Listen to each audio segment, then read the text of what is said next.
இயேசுவின் நாமத்திலே உங்களை வாழ்த்தி 12வது பாடத்திற்கு வரவேற்கிறேன்.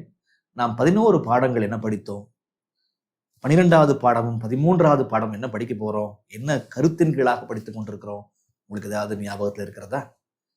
இயேசுவோடு எப்படி நெருங்கி ஜீவிப்பது, தேவனோடு எப்படி நெருங்கி ஜீவிப்பது என்கிற கருத்தை எடுத்து நாம் சிந்தித்துக் கொண்டே வர்றோம். அந்த வகையில எப்படி வேத வசனத்திற்கும் நெருங்கிய ஜீவிப்பதற்கும் உள்ள சம்பந்தம் என்ன, ஜெபத்திற்கும் அந்த நெருக்கத்திற்கும் உள்ள சம்பந்தம் என்ன, இதெல்லாம் படிச்சுட்டே வந்தோம் நம்ம. அந்த வகையில நாம் இன்று படிக்க போவது அவரை அறிவியுங்கள் அல்லது அவரை பகிர்ந்து கொள்ளுங்கள். Share him. அவரை பற்றி அறிவிங்க அப்படின்றதான் விஷயம்.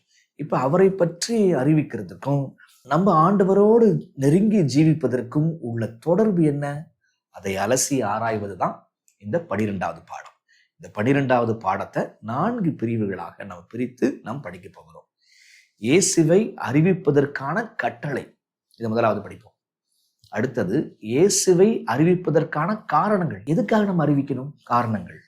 மூன்றாவது இயேசுவை அறிவிப்பதற்கான ஊக்கம், அந்த ஊக்கம் எங்கேருந்து வரும், அதை படிப்போம். நாலாவது இயேசுவை அறிவிப்பதற்கான சில குறிப்புகள், நடைமுறை குறிப்புகள். ஆக இயேசுவை அறிவிப்பதற்கான கட்டளை, இயேசுவை அறிவிப்பதற்கான காரணங்கள், இயேசுவை அறிவிப்பதற்கான ஊக்கம், இயேசுவை அறிவிப்பதற்கான குறிப்புகள். இந்த 4 விஷயத்தை நம்ம படிக்க போகிறோம். ரொம்ப ரொம்ப முக்கியமான பாடம், தேவையான பாடமும் கூட. ஜெபத்தோடு படிக்கலாமா? வாங்க. பரிசுத்தம் உள்ள தகப்பனே, நாங்கள் படிக்க போகிற பாடத்தை உங்களுடைய திருக்கரத்துல வைக்கிறோம்ப்பா. கர்த்தாவே, அது எங்களுக்கு புரியவும் நாங்கள் செயலாற்றவும் உதவி செய்யுங்க. இயேசுவின் வழியாய் ஜெபிக்கிறோம் பிதாவே, ஆமென். 12வது பாடம் அவரை பகிர்ந்து கொள்ளுங்கள், அல்லது அவரை அறிவியுங்கள். அப்ப அவரை அறிவிக்கணும்னு சொன்னா ஏன் நம்ம அறிவிக்கணும்? சரிங்களா? ஒரு கட்டளை ஒண்ணு ஆண்டவர் கொடுத்தார். அந்த கட்டளை என்ன அப்படின்னா, இயேசு கிறிஸ்துவானவர் அவர் பரமேறுவதற்கு முன்பாக ஒரு கட்டளை ஒன்றை சீஷருக்கு கொடுத்தார். அந்த விஷயம்தான் மத்தேயு 28ஆம் அதிகாரத்தில் இருக்குது. இந்த கட்டளை ஒன்று இருக்குதுன்னு சொல்லிட்டு பெரும்பாலான இன்றைய கிறிஸ்தவர்கள், நவீன கிறிஸ்தவர்கள் அது பெருசா எடுத்துக்கிறதே கிடையாது. பல பேர் 10 கற்பனை எடுத்துக்கிறதே கிடையாது. 10 கற்பனையை புரிஞ்சுக்கிட்டவங்க இதுவும் ஆண்டவர் கொடுத்த ஒரு மிகப்பெரிய கட்டளை என்று உணர்வதே கிடையாது. என்ன அப்ப இந்த காலத்திற்கான வேலை என்ன அப்படின்னா, மத்தேயு 28ஆம் அதிகாரம் வசனம் 18 பாருங்க. மத்தேயு 28 வசனம் 18, 19, 20 இந்த 3 வசனங்களை வாசிக்கிறோம். இதுல ஆண்டவர் கொடுத்த ஒரு கட்டளை ஒன்று இருக்குது. ரொம்ப ரொம்ப முக்கியமான விஷயம். எவ்வளவு தூரம் முக்கியம் அப்படின்னா, நோவாவுக்கு ஆண்டவர் ஒரு காரியத்தை செய்ய சொன்னார் பாருங்க. அத போல ஆண்டவர் கடைசி காலத்துல வாழக்கூடிய பிள்ளைகளுக்கு ஒரு காரியத்தை செய்ய சொல்றாரு பாருங்க. அந்த காரியம் என்ன? சரிங்களா? அந்த காரியத்தை புரிஞ்சு கொள்வதற்கு வசனம் 18, வசனம் 19, வசனம் 20 நாம் படித்துக் கொள்ள போகிறோம். 3 வசனங்களில் சகல அப்படின்ற வார்த்தை எத்தனை முறை வருது, எங்கெங்கெல்லாம் வருது கண்டுபிடிச்சிடலாமா? கொஞ்சம் வாங்க. ரொம்ப முக்கியமான விஷயம் இருக்கு பாருங்க. இந்த சகல அப்படின்ற வார்த்தையோடு கூட ஒட்டி வருகின்ற இந்த வார்த்தை என்னன்றதை கொஞ்சம் பார்க்கலாம். வசனம் 18, 19, 20. அப்பொழுது இயேசு சமீபத்தில் வந்து அவர்களை நோக்கி, வானத்திலும் பூமியிலும் சகல அதிகாரம் எனக்கு கொடுக்கப்பட்டிருக்கிறது. முதல் சகல வருதா? சகலைய அப்படின்ற வார்த்தையோடு வருகின்ற விஷயம் அதிகாரம். 2வது சகல பாருங்க, வசனம் 19. ஆகையால் நீங்கள் புறப்பட்டு போய் சகல ஜாதிகளையும் சீஷராக்கி பிதா குமாரன் பரிசுத்தாவின் நாமத்தினாலே அவர்களுக்கு ஞானஸ்தானம் கொடுத்து. இப்ப சகல என்ற வார்த்தை வசனம் 19 வருதா? ஆமா, சகல ஜாதிகளையும் சீஷராக்கி. சகல ஜாதிகளையும் சீஷராக்கி, to teach all nations, to make disciples. பார்க்கிறோம் நம்ம. வசனம் 20. நான் உங்களுக்கு கட்டளையிட்ட யாவையும் அவர்கள் கை கொள்ளும்படி அவர்களுக்கு உபதேசம் பண்ணுங்கள். இதோ உலகத்தின் முடிவு பரியந்தம் சகல நாட்களிலும் நான் உங்களுடனே கூட இருக்கிறேன்.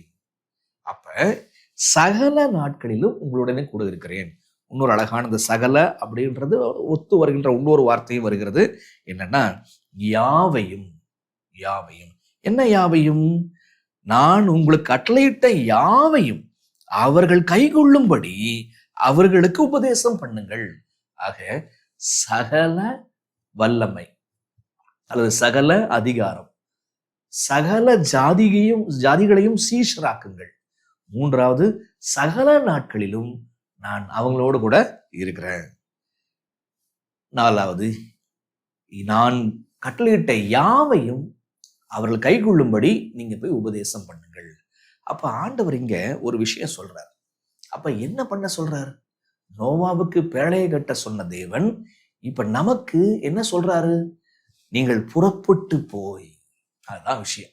You have to go. நீ புறப்பட்டு போ அப்படின்னு சொல்றாரு. அப்ப புறப்பட்டு போன்னு சொல்றாரு. இதே மாதிரி ஆண்டவர் எங்கேயாவது புறப்பட்டு போ அப்படின்னு சொன்னாரா? அது புறப்பட்டு வா அப்படின்னு சொன்னாரா? யார்கிட்ட சொன்னாரு? ஆபிரகாம்கிட்ட சொன்னார்ல. அதே தேவன் அதே அழைப்ப சீஷர்கள் முதற்கொண்டு ஆண்டவர் வர்ற வரைக்கும் வாழ்கின்ற மக்களுக்கு நீ புறப்பட்டு போ அப்படின்றார். இப்ப எங்க புறப்பட்டு போகணுமா? சகல ஜாதிகளுக்கும் புறப்பட்டு போகணுமா? சகல ஜாதிகளும் புறப்பட்டு போய் என்ன செய்யணுமா? சகல ஜாதிகளுக்கும் நீங்கள் போதித்து சீஷராக்குங்கள். நீங்கள் புறப்பட்டு போய் யாரை பார்க்கணும்? ஒரு குரூப் மக்கள் மட்டும் இல்ல, எல்லா ஜாதிகளுக்கும் எல்லா தேசத்தாருக்கும் நீங்கள் போய் அவங்கள சீஷராக்குங்க. சோ முதல்ல விஷயம், சகல மக்களையும் பார்க்கணும். பார்த்து அவர்களுக்கு நீங்க போதித்து சீஷராக்கணும். அதான் மேட்டர். மூன்றாவது, சீஷராக்கி அவர்களுக்கு நான் உங்களுக்கு போதித்த யாவையும் அவர்களுக்கு போய் போதிங்க அப்படின்றார். அப்ப கவனிச்சிங்களா? எங்க போகணும்? சகல ஜாதிக்கு போகணும். அடுத்தது, சகல ஜாதிக்கு போய் என்ன செய்யணும்? அவர்களை சீஷராக்கணும். சீஷராக்குறதுக்குன்னா என்னத்தை செய்யணும்? சகல காரியத்தையும் அவங்களுக்கு போதிக்கணும். யாவையும் கிறிஸ்து என்ன போதிக்கணும்னு சொன்னாரோ அதை போய் போதிக்கணும். அப்ப ஆண்டவர் என்ன செய்ய சொல்றாரு? அந்த கட்டளை என்ன? நீங்க போய் அவரை அறிவீங்க. யாருக்கு அறிவீங்க? சகல தேசத்தார் சகல ஜாதிகளுக்கு அறிவீங்க. என்னத்தை அறிவீங்க? நான் உங்களுக்கு போதித்த யாவையும் போய் போதிங்க, அவர்களை சீஷராக்குங்க அப்படின்றார். ஆக இந்த கட்டளைய நம்ம பெருசா எடுக்கிறோமா? ஆபிரகாம் பெருசா எடுத்து சொந்த பந்தம் ஜாதி ஜனம் எல்லாத்தையும் விட்டுட்டு வந்துட்டாப்ல.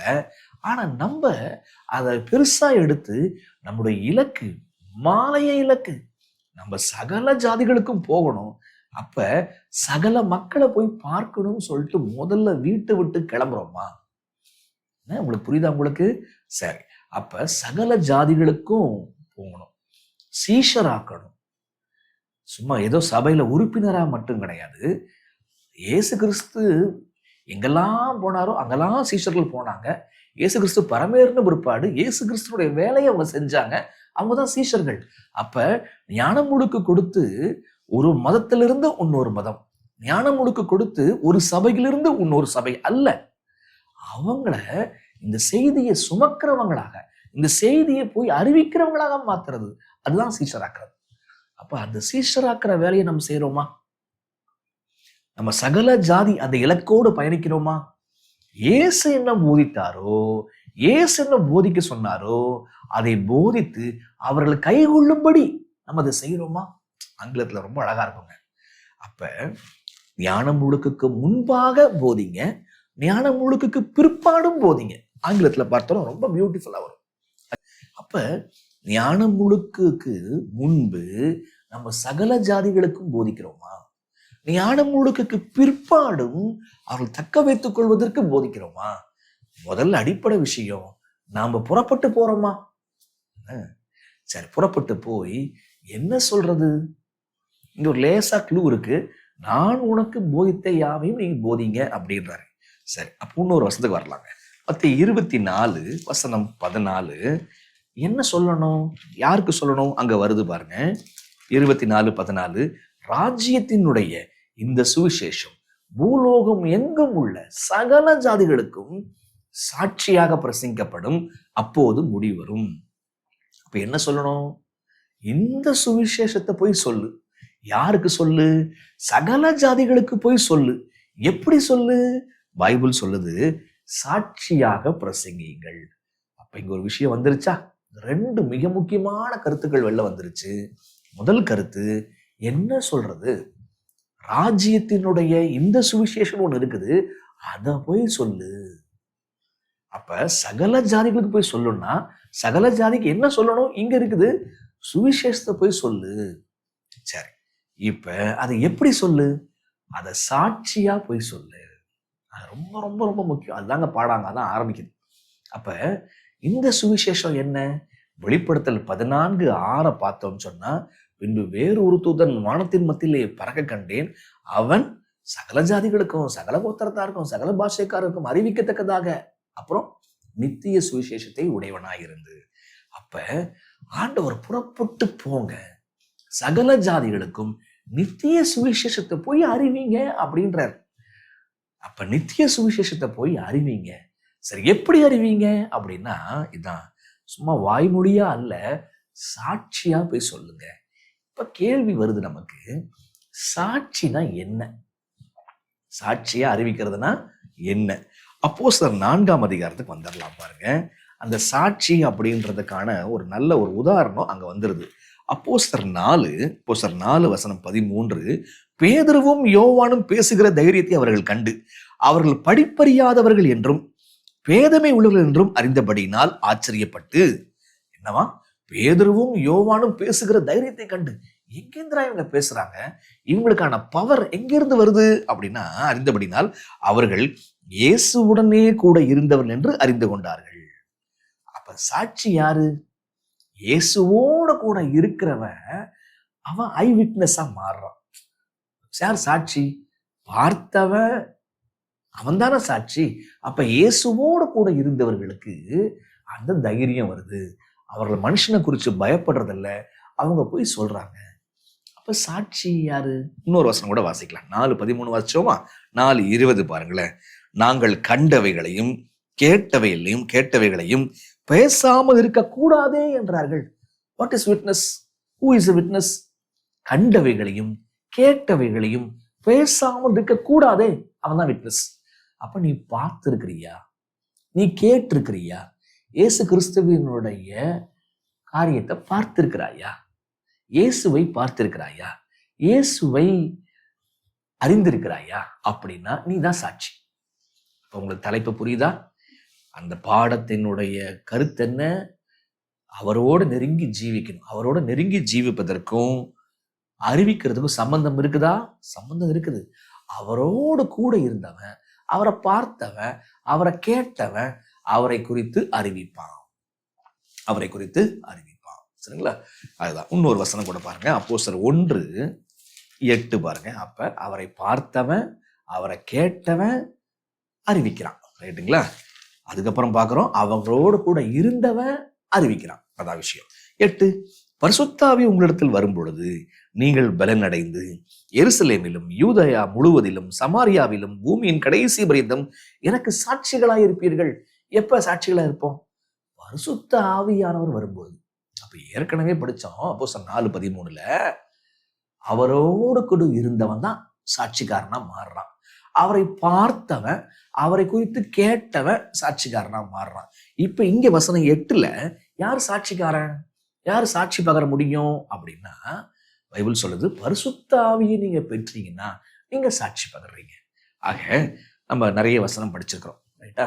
மத்தேயு 28 படிச்சோம், மத்தேயு 24 படிச்சோம், வெளிப்படுத்தல் 14 படிச்சோம், அப்போஸ்தலர் 4, அப்போஸ்தலர் 4:20, அப்போஸ்தலர் 1:8 இதெல்லாம் பார்த்தோம். அப்ப என்ன சொல்றோம்? ஆண்டவர் ஒரு காரியம் சொல்லிருக்கிறாரு, அதை செய்யணும் பாருங்க. அதனாலதான் ஆண்டவர் வரவே இல்லை. இந்த காரியம் என்ன? நீங்க புறப்பட்டு போங்க, ஊழியம் பாருங்க. ஊழியம் போய் என்ன செய்யுங்க? நீங்க போய் நித்திய சுவிசேஷத்தை போய் சொல்லுங்க. எப்படி சொல்லுங்க? நீங்க சாட்சி பகருங்க. அப்ப யார் சாட்சி பகர முடியும்? ஆண்டவரோடு கூட இருந்தாலே போதுங்க. ஆண்டவரோ பார்த்தாலே போதுங்க. ஆண்டவரை குறித்து கேள்விப்பட்டாலே போதுங்க. பரிசுத்த ஆவியை பெற்றுக்கொண்டால் நாம் சாட்சி பகருவோம். தேவனோடு நடக்கும் பொழுது நாம் சாட்சி பகர முடியுமா? சாட்சி பகர முடியும். சரி, இன்னொரு காரியங்க. அப்ப ஊழியம்னா என்ன? விட்னஸிங். ரொம்ப அடிப்படையான விஷயம். ஊழியம்னா என்ன? பெரிய வேத பாடம் கொடுப்பது, மிகப்பெரிய தீர்க்கசத்தை விளக்குவது, எப்பேற்பட்ட ஜாம்பவான்களையும் வந்து பதில் கொடுப்பது, அதெல்லாம் அதுக்கப்புறங்க. ஊழியம்னா சாட்சி பகர்றது, பார்த்ததை, உணர்ந்ததை, கேட்டதை சொல்றது, அவ்வளவுதான். இது ரொம்ப சிம்பிளான விஷயம் இல்லையா விட்னஸிங்கிறது? நீங்க இயேசுவை பார்த்தீங்கன்னா, நீங்க இயேசுவை கேட்டீங்கன்னா, இயேசுவோடு கூட இருந்தீங்கன்னா, பரிசுத்த ஆவியை பெற்றீங்கன்னா, நீங்க சாட்சி பகருவீங்க. நீங்க தான் சாட்சி. அப்ப நீங்க ரொம்ப நாளா அவர் ஊழியம் செய்யணும்னு சொல்லிட்டு வாஞ்சை இருக்கலாம். ஆனா பயத்தினாலேயோ, அறியாமையினாலேயோ நீங்க ரொம்ப நாளா நீங்க உட்கார்ந்து இருக்கலாம். இன்னைக்கு நீங்க புரிஞ்சுக்க வேண்டிய விஷயம், ஊழியம்னா சாட்சி பகர்றதுங்க. நீங்க ஆண்டவரை பார்த்தீங்கன்னா, ஆண்டவரை கேட்டீங்கன்னா, ஆண்டவரோட கூட இருந்தீங்கன்னா, நீங்க ஆண்டவரை பத்தி சொல்லணும்ன்ற ஆர்வம் உங்களுக்குள்ள கொப்பளித்துட்டு வருங்க. அதுதாங்க சாட்சி பகர்றது. ஃபர்ஸ்ட் விஷயம், நாம் சகல ஜாதிகளுக்கும் நித்திய சுவிசேஷத்தை அறிவிக்க, சாட்சி பகர அழைக்கப்பட்டிருக்கிறோம். உங்களுக்கு புரியுதா? அப்ப இயேசுவை அறிவிப்பதற்கான கட்டளை ஒண்ணு பார்த்தோம். நம்ம கட்டளை ஆண்டவர் கொடுத்துக்கிறார். அந்த கட்டளை நம்ம நிறைவேற்றணுங்க. சரி, ரெண்டாவது, இயேசுவை அறிவிப்பதற்கான காரணங்கள் என்ன? எதுக்காக நான் இயேசுவை அறிவிக்கணும்? சரிங்களா? ஒரு 4 காரணத்தை நமக்கு கோட் பண்ணிருக்காங்க. தீர்க்கதரிசனாவின் புத்தகத்திலிருந்து 4 காரணங்கள். ஆங்கிலத்துல 4 இருக்குது, தமிழ்ல 2 தான் இருக்குது பாருங்க. சொன்ன 4ஐயும் நம்ம என்ன செய்வோம்னு சொன்னா நம்ம படிப்போம். நம்ம என்ன மேட்டர்னு பாருங்க. ஒரு கமெண்ட் வாசிக்கிறேன். அந்த கமெண்ட்ல ஆண்டவரை ஏன் அறிவிக்கணும் நான் வாசிக்கிறேன், நீங்க கண்டுபிடிச்சிருவீங்க. சரிங்களா? ஊழியம், இவாஞ்சலிசம் என்கிற புத்தகத்தை எழுதியிருக்கிறாங்க. அதுல ஆங்கிலத்துல 356 நான் வாசிக்கிறேன் பாருங்க. இது ஏன் நம்ம அவரை அறிவிக்கணும், ஏன் நம்ம ஆத்துமாக்களை வெல்லணும்? சரிங்களா? காரணம், இயேசு கிறிஸ்துவினிடத்தில் ஆத்துமாக்களை ஆதாயப்படுத்துவதற்காக ஆர்வமுள்ள விசுவாசத்துடன் தங்கள் பணியை செய்பவர்கள் ஆவிக்குரிய வாழ்விலும் பக்தியிலும் மிக சிறந்த வளர்ச்சி அடைந்தவர்களாக இருக்கிறார்கள். அப்ப ஆண்டவருடைய பணியை விசுவாசத்துடன் செய்யும் பொழுது நம்ம எங்க வளர்ச்சி அடைகிறோமா? ஆவிக்குரிய வாழ்விலும் பக்தியிலும் வளர்ச்சி வருது. அப்ப ஆண்டவரை குறிச்சு நம்ம சாட்சி பகர ஊழியம்னா சாட்சி நீங்க புரிஞ்சுக்கணும். அப்ப ஆண்டவரை குறிச்சு நம்ம சாட்சி பகர ஆவிக்குரிய வாழ்க்கை ஆட்டோமேட்டிக்கா வளருதுங்க. அதனாலதான் ஆண்டவர் சொல்றாரு, எப்பா நீ சகல ஜாதிக்கும் போப்பா, நீ போய் இந்த சத்தியத்தை போய் சொல்லுப்பா, ஞானஸ்தானம் கொடுத்த பிற்பாடும் கூட சொல்லுப்பா அப்படின்னு ஏன் சொல்றாருன்னா, நம்ம ஆவிக்குரிய வாழ்க்கையிலும் பக்தியிலையும் வளரணும்.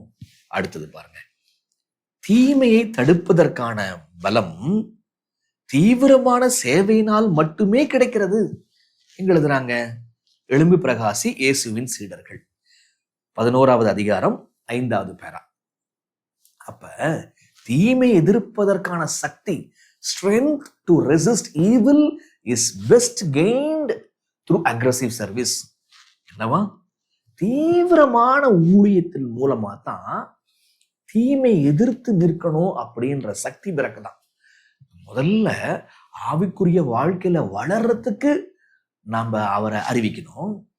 தீமையை எதிர்த்து நிற்பதற்கு நம்ம தீவிரமான சேவையில இருக்கணும். சரிங்களா? 3வது பாருங்க, ரொம்ப அழகான விஷயம். இவங்களின் வாஞ்சை, அதிகாரம் 14, பக்கம் எண் 173. அவரது சந்தோஷத்தில் பிரவேசிப்பதற்காக, அதாவது அவரது தியாக பலியினால் மீட்கப்பட்ட ஆத்துமாக்களை காணும் சந்தோஷத்தில் பிரவேசிப்பதற்காக, அவர்களது மீட்பதற்காக உள்ள உழைப்பில் நாம் பங்கு பெற வேண்டும். மீட்கப்பட்ட ஜனத்தெல்லாம் பார்த்து அந்த சந்தோஷம், அந்த பரலோக சந்தோஷத்திற்குள் நீ பிரவேசிக்கணும்னா அவர்களது மீட்பிற்காக உள்ள உழைப்பில் நாம் பங்கு பெற வேண்டும். அந்த சந்தோஷத்துக்குள்ள பங்கு பெறணும்னா முதல்ல இன்னொரு சந்தோஷம் இருக்குது.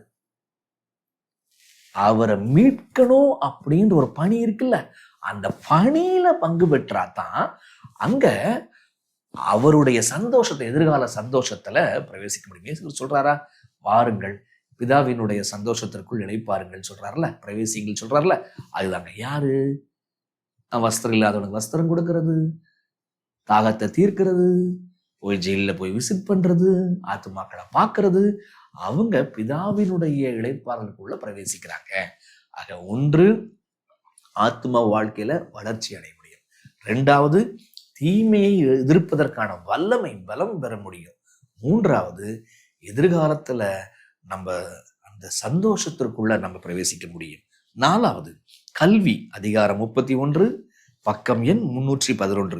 ஊழியம் செய்வதிலே கிறிஸ்துவோடு உழைக்கிற சந்தர்ப்பங்களை அலட்சியம் செய்கிறவர்கள், நெகட்டிவா சொல்றாங்க, அவருடைய மகிமையில் அவரோடு பங்கு பெற தேவையான தகுதிக்கான பயிற்சியை அலட்சியம் செய்து கொண்டிருக்கிறார்கள். ஊழியம் செய்வதற்கான சந்தர்ப்பங்களை அலட்சியம் செய்யறவங்க என்னவா, பரலோகத்துல பிரவேசிப்பதற்கான பயிற்சி ஒண்ணு இருக்குது, அந்த பயிற்சியை அலட்சியம் செய்கிறார்கள். அப்ப ஊழியம்னா என்ன? அது ஒரு பயிற்சி. அப்ப அந்த பயிற்சி நாளைக்கு பரலோகத்துல போவதற்கு நம்மளை தகுதி உள்ளவர்களாக மாற்றுகிறது. What is training? மினிஸ்ட்ரி அது ஒரு ட்ரைனிங். உங்களுக்கு புரியுதா? உங்களுக்கு அந்த ட்ரைனிங் எதற்கு? என்னை தகுதி உள்ளவனாக மாற்றுகிறது. அப்ப எப்படி ஊழியம் செய்யலினா தகுதி பெற முடியும்? பின்மாரியை பெற்று நான் ஊழியம் செய்தேனானால் நான் எப்படி தகுதி பெற முடியும்? முடியுமா? முடியாதுங்க. ஆக 4 காரணங்கள். 1, நீங்க சொல்லுங்க பார்க்கலாம். 1 எதற்காக? 1 நாம் ஆவிக்குரிய வாழ்க்கையில் வளர்ச்சி அடைவதற்காக. 2வது தீமை எதிர்த்து நிற்பதற்காக. 3வது எதிர்கால சந்தோஷத்திற்குள் பரலோகத்திற்குள் பிரவேசிப்பதற்காக. 4வது அவருடைய பயிற்சியை பெறுவதற்காக. பயிற்சியை பெற்று தகுதி அடைவதற்காக நாம் ஊழியங்களை செய்ய வேண்டும். ஒரு உதாரணம் நான் உங்களுக்கு சொல்றேன். இந்த 4 விஷயம் தீர்க்கதரிசியினுடைய வாக்கியத்திலிருந்து எடுத்து நான் உங்களுக்கு வாசிச்சு காட்டுறேன். எல்லாமே அற்புதமான விஷயம் நிறைய இருக்குதுங்க. இந்த சர்வாயுத வர்க்கத்துல காலில் போடுற செருப்பு எதை குறிக்கும்? அந்த வசனம் எங்க இருக்குது? என்ன, சுவிசேஷத்தை அறிவிப்பதற்கான பணி தானே, சுவிசேஷ பணி தானே அந்த செருப்பை குறிக்குது, பாதரட்சையை குறிக்கிறது. அந்த வசனம் எங்க இருக்கு? எபேசியர்ல எங்கேயோ அதிகாரத்துல இருக்குல்ல, அதை போடுங்க. அப்ப சர்வாயுதம், சர்வாயுதம் அதுல ஒண்ணு செருப்புங்க. அப்ப கேள்வி, நீங்கள் பல முறை பிசாசை எதிர்த்து நிற்க முடியாம தோற்கிறீங்களா? ஒருவேளை நீங்க தோக்குறீங்க அப்படின்னா செருப்பை போடுறீங்களா, பாதரட்சையை போடுறீங்களான்னு நான் கேட்கிறேன். அப்ப பிறரை பத்தின ஒரு கவலை, நித்திய சுவிசேஷம் எப்படியாவது சாட்சி பகரணும், நித்திய சுவிசேஷம் எப்படி உங்களுக்குள்ள அது கிரியை செய்து அப்படின்ற சாட்சிய நீங்க சொல்றீங்களா? நீங்க சொல்லி பாருங்களேன், உங்க ஆவிக்குரிய வாழ்க்கையில வளர்ச்சி அடைவீங்க. நீங்க சொல்லி பாருங்களேன், தீமையை எதிர்ப்பதற்கான சக்தியை பெறுவீங்க. நீங்க சொல்லி பாருங்களேன், நீங்க என்ன செய்வீங்க அப்படின்னா அந்த பரலோகம் போவதற்குரிய தகுதிய அது உங்களுக்கு ட்ரைனிங் கொடுக்குங்க. சோ அப்ப ஊழியம்னா என்ன? சாட்சி பகர்றதுன்னு புரிஞ்சுக்கிட்டோம். இப்ப அந்த ஊழியம் ஏன் செய்யணும்? ஆவிக்குரிய வாழ்க்கையில வளர்ச்சி அடைவதற்காக, தீமையை எதிர்ப்பதற்காக நான் ஊழியத்தை நான் செஞ்சாகணும். சரி, இப்படிப்பட்ட ஊழியத்தை செய்வதற்கு ஒரு ஊக்கம் இருக்கிறது. ஏன்னா இயேசு கிறிஸ்து அந்த 3 வருஷம் அவரு 12 வயசுலயே ஊழியம் செய்ய ஆரம்பிச்சிட்டார். என்ன, நான் வந்து அபவுட் பை மாஸ்டர்ஸ் பிஸ்னஸ், நான் என்னுடைய பிதாவினுடைய வேலையை நான் செய்யணுமே அப்படின்னு சொல்லிட்டு 12 வயசுலயே அவர் சொல்லிட்டாருங்க. என்ன பயங்கரமான ஊழிய பாரம். ஆனா குறிப்பா அந்த 3 வருஷங்கள், கடைசி 3 வருஷங்கள் சோறு தண்ணி சாப்பிடாம, தூங்குறதுக்கு நேரம் இல்லாம, ஊரு விட்டு ஊரு, நாடு விட்டு நாடு போய் அவர் ஊழியம் பார்த்தாரே, எப்படி அவரால் ஊழியம் செய்ய முடிஞ்சிச்சு? உங்களுக்கு புரியுதா? எப்படி அவரால் ஊழியம் செய்ய முடிஞ்சிச்சு? அவரை ஊக்குவித்த விஷயம் என்ன? அதுதான் மத்தேயு 9ஆம் அதிகாரத்தை ஒரு வசனம் ஒண்ணு வாசிக்க போறோம் பாருங்க. அந்த ஊக்கம் என்னன்றதை நீ கண்டுபிடிக்க போறீங்க. மத்தேயு 9 வசனம் 36. அவரை ஊக்குவித்த காரியம் என்ன? 9:36. அவர் திரளான ஜனங்களை கண்டபொழுது அவர்கள் மெய்ப்பன் இல்லாத ஆடுகளைப் போல தோய்ந்து போனவர்களும் சிதறடிக்கப்பட்டவர்களுமாய் இருக்கிறபடியால் அவர்கள் மேல் மனதுருகி தம்முடைய சீஷர்களை நோக்கி, அறுப்பு மிகுதி, வேலையாட்களோ கொஞ்சம், ஆதலால் அறுப்புக்கு எஜமான் தமது அறுப்புக்கு வேலையாட்களை அனுப்பும்படி அவரை வேண்டிக் கொள்ளுங்கள் என்றார். அப்ப விஷயம் பாருங்க, ஆண்டவரை ஊக்குவித்தது எது? பார்க்கிறாரு, மெய்ப்பன் இல்லாத ஜனங்களை போல இருக்கிறார்கள், மெய்ப்பன் இல்லாத ஜனங்களை போல இருக்கிறார்கள் என்று பார்த்து அவர்கள் மேல மனதுருகினார். என்னங்க, அன்னைக்கு மெய்ப்பர்களே இல்லையா? இருந்தாங்க. ஆனா அந்த காலத்திற்குரிய நிகழ்கால சத்தியத்தை, சுவிசேஷத்தை சொல்ல தெரியல. அப்ப அவங்க ஒரு சர்ச்சில் இருந்தாங்க. ஆனா மெய்ப்பனாய் இல்லை.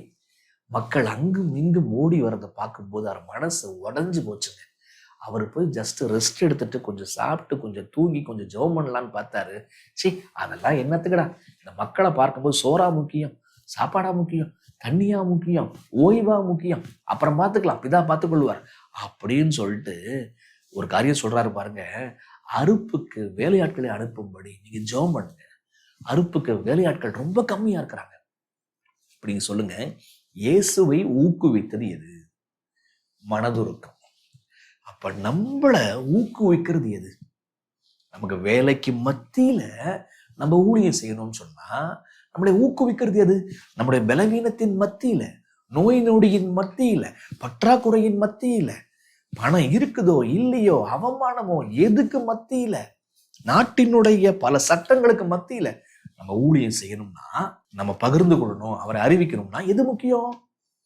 அவருடைய மனதுருக்கம் முக்கியம். சரி, இப்ப இன்னொரு காரணமும் இருக்குங்க. 2 கொரிந்தியர் 5ஆம் அதிகாரத்துக்கு வரலாம். 2 கொரிந்தியர் 5:14 கிறிஸ்துவினுடைய அன்பு எங்களை நெருக்கி ஏவுகிறது. 1 மனதுருக்கம்னு படிச்சோம். 2வது பவுல் சொல்றாரு கிறிஸ்துவினுடைய அன்பு எங்களை நெருக்கி ஏவுகிறது. ஆக 1 மனதுருக்கம், 2வது பவுல் சொல்றாரு அன்பு, 3வது எரேமியா சொல்றாரு அவருடைய வசனம் என்னுடைய எலும்புகள்ல அக்னியா இருக்குது, அக்னி தீபமா இருக்குது. அந்த வசனம் எங்க இருக்குது? எரேமியால. கொஞ்சம் பார்த்து போடுங்க. ஆக ஊக்கம் என்ன? மனதுருக்கம். ஊக்கம் என்ன? அன்பு. ஊக்கம் என்ன? வசனம். பாரம். மக்களுக்கு சொல்லணுமே இந்த பாரம். ஆக மனதுருக்கம் பிளஸ் அன்பு பிளஸ் பாரம், இது ஒரு மனுஷனை அவனை உந்தி தள்ளுங்க. சாப்பிட்டாலும் சாப்பிடாம போனாலும், தூங்கினாலும் தூங்காம போனாலும், பணம் இருந்தாலும் பணம் இல்லாமல் போனாலும், பலம் இருந்தாலும் பலவீனனா இருந்தாலும் அவனை உந்தி தள்ளுகிறது இந்த பாரம், இந்த அன்பு, இந்த மனதுருக்கம். நீங்க ஒருவேளை ஊழியம் செய்யலாங்க. இந்த பாடம் நம்ம கற்றுத்தர்ற விஷயம், அந்த ஊழியம் செய்யறோமே, இந்த மனதுருக்கத்தோடவா நம்ம ஊழியம் செய்யறோம்? இந்த பாரத்தோடவா ஊழியம் செய்யறோம்? நாம் சத்தியத்தை படிச்சுட்டு ஐயோ சத்தியம் இப்படி இருக்குது, அது நெருப்பா நம்முடைய எலும்புகள்லையா இருந்து பிரசங்க பீடத்துல இருந்து வெடிக்குது. யோசிச்சு பாருங்க. மனதுருக்கம் இருக்கா? அன்பு இருக்கா? பாரம் இருக்குதா? அப்படி இந்த பாடம் கேட்குதுங்க. ஆக மனதுருக்கத்தோடு கூட நம்ம ஊழியம் செய்யணுங்க. சரி, இதுக்கு அப்படியே ஆப்போசிட்டு மனதுருக்கம், அன்பு, பாரம், இதுக்கு அப்படியே ஆப்போசிட்டு சில ஊழியர்கள் வேற விதமா செய்யறாங்க. அந்த ஊழியத்துல என்ன இருக்கக்கூடாதுன்னு பாருங்களேன். அத தீர்க்க தரிசனாவி நமக்கு கமெண்டா கொடுக்குது. இவங்களின் வாஞ்சை அதிகாரம் 53 பக்கம் எண் 690 691. கிறிஸ்துவை ஏற்றுக்கொள்ளும்படி மனிதர்களை வற்புறுத்துவது அவருடைய ஊழியத்தின் பகுதியாக இருக்கவில்லை. மனதுருக்கத்துக்கு பதிலாக என்ன வந்துடக்கூடாது? வற்புறுத்தல் வந்துடக்கூடாது. சாத்தானாலும் அவனுடைய ஆவியினாலும் செயலாற்றும்படி தூண்டப்பட்டவர்கள் தான் மனசாட்சியை நிர்பந்தம் செய்பவர்களாக உள்ளனர். அப்ப என்ன வரக்கூடாது? ஊழியத்துல வற்புறுத்தல், நைசா ஏமாத்துறது, ஞானம் முழுக்க கொடுக்கறது, அப்படிலாம் வரக்கூடாது. என்ன? அப்ப வற்புறுத்தாம உண்மையை உண்மையாக மிக அழகாக முன்வைக்கணும். அதற்கு பிறகு அவங்க பின்பற்றலாம், பின்பற்றாம கூட போகலாம், அது அவங்களுடைய விஷயம். அப்ப வற்புறுத்தல் என்பது தேவன்கிட்ட இருந்து வராது, அது யார்கிட்ட தான் வருது? எதிராளிகிட்ட தான் வருது. அப்ப நீங்க யாரையாவது வற்புறுத்துறீங்களா? ஞானம் முழுக்க பெறணும் அப்படின்னு சொல்லி வற்புறுத்துறீங்களா? அல்லது சத்தியத்தை மிக அழகாக வைத்து ஞானம் முழுக்க கொடுங்கன்னு சொல்லிட்டு அந்த மந்திரி கேட்டது போல கேட்கும்படி செய்கிறீங்களா? யோசிங்க. தொடர்ந்து சொல்றாங்க பாருங்க. நமது செயலை எவர்கள் பாராட்டாமல் இருக்கின்றனரோ அல்லது நமது யோசனைக்கு எதிரானவர்கள் எவர்கள் இருக்கிறார்களோ அவர்கள் உபத்திரம் செய்கின்றதும் அழிக்கின்றதுமான குணத்தை உடையவர்களாக நாம் இருப்பது, நாம் சாத்தானின் குணத்தை உடையவர்களாக இருக்கின்றோம் என்பதற்கு அதைவிட முடிவான வேறு சான்று எதுவும் அதிகமாக இருக்க முடியாது. நம்ம கருத்துக்கு ஒருத்தர் எதிர்கருத்து வைக்கிறாங்கன்றதுக்காக அவங்கள போட்டு வாட்டி எடுக்கிறது. சில சமயம் வார்த்தையில, சில சமயம் வசனத்தை வச்சு அவங்கள புரட்டி போடுறது. அது சாத்தானுடைய குணங்க. நம்ம எலியாவின் ஆவின்னு நினைக்கிறோம், ஆனா அது உண்மையிலேயே சாத்தானினுடைய குணம். ஏன்னா போட்டியில வசனத்தை வச்சு ஜெயிக்கிறோங்க. மனதுருக்கத்தோடு நம்ம ஊழியம் செய்யணும், அன்போடு ஊழியம் செய்யணும், நம்ம பாரத்தோடு ஊழியம் செய்யணும். ஆனா வற்புறுத்தி பயமுறுத்தி ஒரு ஊழியக்காரன் செய்யக்கூடாது. ஆக என்னென்ன பார்த்துட்டோம், நம்ம இயேசுவை அறிவிப்பதற்கான காரணங்களை பார்த்தோம். 4 காரணம். இயேசுவை அறிவிப்பதற்கான ஊக்கத்தை பார்த்தோம். இப்ப 4வது இயேசுவை அறிவிப்பதற்கான சில நடைமுறை குறிப்புகளை பார்க்க போறோம். அந்த நடைமுறை குறிப்புகளை பார்க்கணும்னா பைபிள்ல முதல்ல ஒரு வசனத்தை வாசிச்சிடலாம். வாங்க 1 பேதுரு 3ஆம் அதிகாரத்துக்கு வாங்க. 1 பேதுரு 3ஆம் அதிகாரத்துக்கு வந்துட்டீங்கன்னு சொன்னா 1 பேதுரு 3 வசனம் 15 பாருங்க. 3:15 கர்த்தராகிய தேவனை உங்கள் இருதயங்களில் பரிசுத்தம் பண்ணுங்கள். உங்களில் இருக்கிற நம்பிக்கை குறித்து உங்களிடத்தில் விசாரித்து கேட்கிற யாவருக்கும் சாந்தத்தோடும் வணக்கத்தோடும் உத்தரவு சொல்ல எப்பொழுதும் ஆயத்தமாயிருங்கள். அப்ப நடைமுறை குறிப்பு என்ன? Be ready to answer. நீங்க ஏன் ஓய்வு நாள சனிக்கிழமையில ஆசரிக்கிறீங்க? அது ஞாயிற்றுக்கிழமை தானே. நீங்க ஏன் நகை போடுறதே இல்லை? உங்க பிள்ளைங்க ஏன் இப்படி இருக்கிறாங்க? என்ன நீங்க ஏன் இப்படி நடந்துக்கிறீங்க அப்படின்னு சொல்லி கேட்கும்போது உங்கள் நம்பிக்கையை குறித்து சொல்றதுக்கு நீங்க எப்பொழுதும் ஆயத்தமா இருங்கள். Be ready. அடுத்தது அந்த சத்தியத்தை எப்படி சொல்றாங்க பாத்தீங்களா? சத்தியம் என்ற வார்த்தைக்கு இங்க பயன்படுத்துற வார்த்தை நம்பிக்கை. ஏன்னா ஒவ்வொரு சத்தியமுங்க நம்பிக்கையற்றவர்களுக்கு நம்பிக்கை கொடுக்குது. அப்ப ஒவ்வொரு சத்தியமும் நம்பிக்கை அளிக்கிறது. அப்ப அந்த நம்பிக்கையை குறிச்சு நீங்க எப்படி சொல்லணுமா? சாந்தத்தோடும் வணக்கத்தோடும் சொல்லுங்க. ஆக நீங்க ரெடியா இருக்கணும். நீங்க எப்பொழுதும் ஆயத்தமா இருக்கணும். அதான் விஷயம்.